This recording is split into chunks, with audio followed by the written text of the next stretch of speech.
সকালবেলা ব্রেকফাস্ট নিয়ে কিন্তু আমাদের সকলের মনে একটা খুব টেনশান থাকে। মানে এত টেনশান মানে প্রচণ্ড টেনশান থাকে ব্রেকফাস্টে। লাঞ্চের তাও হয়ে যাবে, ডাল বানিয়ে নেব। কিন্তু সকালবেলায় তো আর ডাল ভাত খেতে পারবো না। তো এরকম যদি একটা ব্রেকফাস্ট হয়ে যায় তাহলে কিন্তু খুব ভালোই হয়। হেলদি একটা ব্রেকফাস্ট, পেটও ভালো থাকবে, মনও ভালো থাকবে, পেটও ভরবে, সবই ভালো। তাই আজকে আমি পোহা বানাবো। এটা হচ্ছে ভেজিটেবল পোহা। তাই জন্য আমি কিছু ভেজিটেবল নিয়ে নিচ্ছি আর চিড়েটাকে ধুয়ে রেখে দিলাম আমি। এবার সবজিগুলোকে আমি সব ভালো করে কেটে ধুয়ে নেব।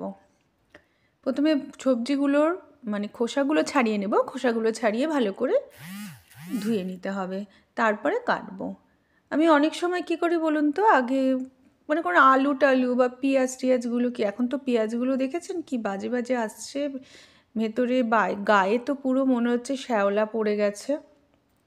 তাই জন্য অনেক সময় আমি কী করি, এই পেঁয়াজ বলুন, আলু বলুন, তারপরে এই ধরনের গাজর যেগুলো খোসা ছাড়ে, বা অনেক সময় মনে করুন অনেক কিছুই, অনেক বাঁধাকপি সাধারণত আমরা করি না, ফুলকপি টুলকপি সেদ্ধ করেই নিই। যেগুলো যেগুলো পারি, পটল টটল এগুলো সবই বেশিরভাগ করে ধুয়ে নিই, ধুয়ে কাটি। ভেন্ডি তো ধুয়েই কাটতে হয়, এটা কোনো সবসময় আমরা জানি। যাই হোক, এগুলোকে প্রথমে আমি একটু করে নিয়ে খোসা টোসাগুলো একটু পরিষ্কার করে নিয়ে তারপরে ধুয়ে নিয়ে আসবো।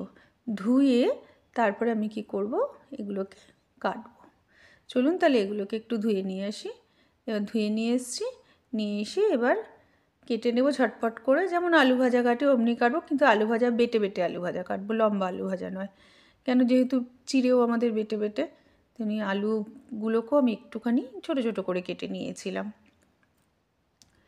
আর বিনস, গাজর এগুলোকেও সব টুকটাক করে যেমন করে ছোটো ছোটো করেই কেটে নেব সব।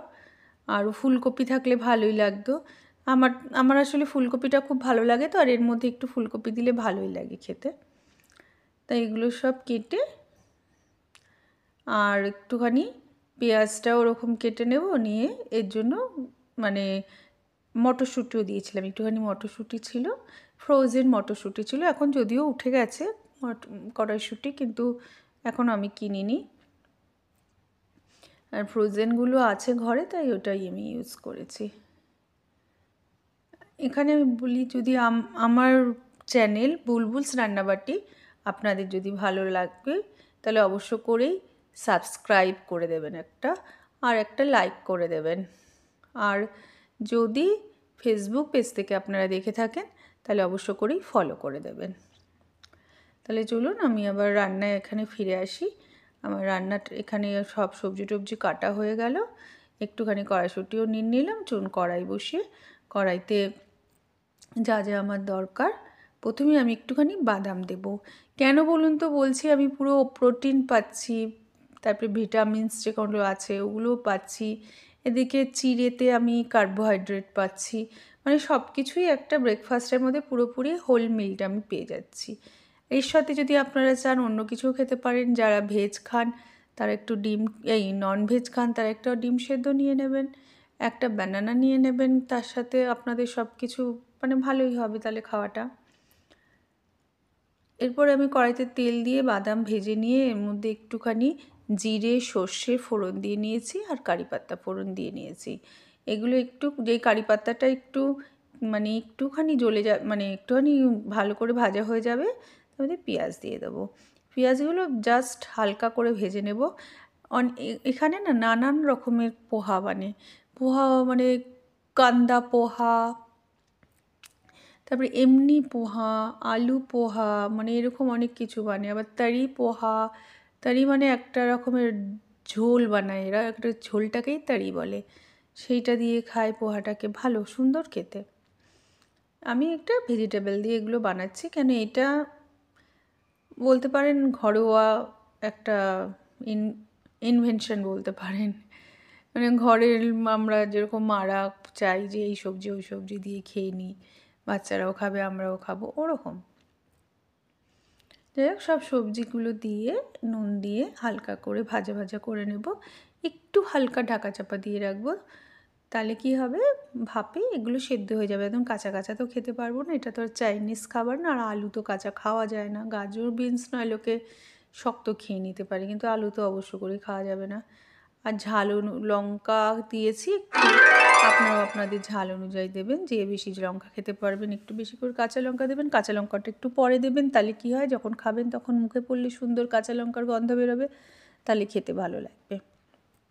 এরপরে নুন হলুদ বাদাম টাদাম যা আছে সব দিয়ে ভালো করে ভাজা ভাজা করে আমি এবার আমার চিড়েটা ভিজিয়ে রেখেছিলাম, চিড়েটা কিন্তু দেখবেন ভিজিয়ে রেখেছিলাম ভীষণ, কিন্তু একদম মানে হয়ে যায়নি, ক্যাতক্যাতে হয়ে যায়নি। ভিজিয়ে রেখেছি মানে কিন্তু আমি কিন্তু জলে ভিজিয়ে রাখিনি, হ্যাঁ, কখনোই কিন্তু চিড়ে জলে ভিজিয়ে রেখে দেবেন না, খালি ধুয়ে রেখেছি, ধুয়ে রাখাতে ওই জলেই চিড়ে বেশ একদম ভালো করে ফুলে উঠেছিল। আপনারাও তাই করবেন, কিন্তু কখনও চিড়ে জলে ভিজিয়ে রাখবেন না। দেখুন চিড়েটা আপনি দেখলেই বুঝতে পারবেন, চিড়ে কিন্তু কোথাও কিছু কারোর গায়ে লেগে নেই বা কোনো মানে নরম তুলতুলেও হয়ে নেই। তারপরে ওই আরেকটু নুন দিলাম, কেন নুনটা দিতে হবে, কেন এতগুলো চিড়ে দিয়েছি তো। তারপরে হয়ে গেল দেখুন সুন্দরভাবে। এভাবে করলে কিন্তু আমি বলছি একবার করে দেখুন, অনেকেই করেন হয়তো, কিন্তু আমাদের কলকাতার দিকে লোকেরাও করেন, কিন্তু এরকম করে আমরা উপমাও বানাই, এমনি করে আপনারা এবার পোহাটা বানান, দেখবেন খুব ভালো লাগবে খেতে। এর উপর দিয়ে একটুখানি ধনেপাতা আর একটু লেবুর রস দিয়ে দেবো, অল্প একটু লেবুর রস দেবেন, মানে টক অনুযায়ী, আপনারা যদি টক খেতে ভালোবাসেন দেবেন, আর না খেতে ভালোবাসে দেবেন না। আমি কম টক খেতে ভালোবাসি না, অল্প একটু লেবু দিয়েছিলাম, বেশ টক টক হলেও ভালো লাগে খেতে, অল্প দিয়ে একদম মানে তৈরি হয়ে যাবে সকালের গরম একদম, কিন্তু এগুলো আবার গরম গরম খাবেন, একদম গরম গরম খাওয়ার জন্য খুব ভালো। একবার প্লিজ বানিয়ে ফেলুন। আর এতক্ষণ আমার সঙ্গে দেখছেন বলে আপনাদের অসংখ্য ধন্যবাদ। আর স্কিপ করেননি তো প্লিজ স্কিপ করে দেখবেন না, তাহলে কিন্তু নিজেরা অনেক কিছু হয়তো ভুল মানে দেখতে পাবেন না, মিস করে যাবেন। চলুন গরম গরম পোহা খেয়ে নেওয়া যাক। আপনারাও ঝটাপট বানিয়ে ফেলুন। এর সাথে একটুখানি লেবু দেবো, এর সাথে একটুখানি দিতে পারেন, ঝুরি ভাজা দিলেও কিন্তু খুব ভালো লাগে, ওপর দিয়ে একটু ঝুরি ভাজা আর একটু কাঁচা পেঁয়াজ যদি দেন, কাঁচা পেঁয়াজ লেবু, খেতে খুব ভালো লাগবে। প্লিজ একবার বানান, আমি বলছি, যদি ভালো না লাগে তাহলে আপনারা বলবেন। চলুন তাহলে আজকে আসি, আবার নতুন রেসিপি নিয়ে আপনাদের সাথে আমার দেখা হচ্ছে। আসছি, টাটা।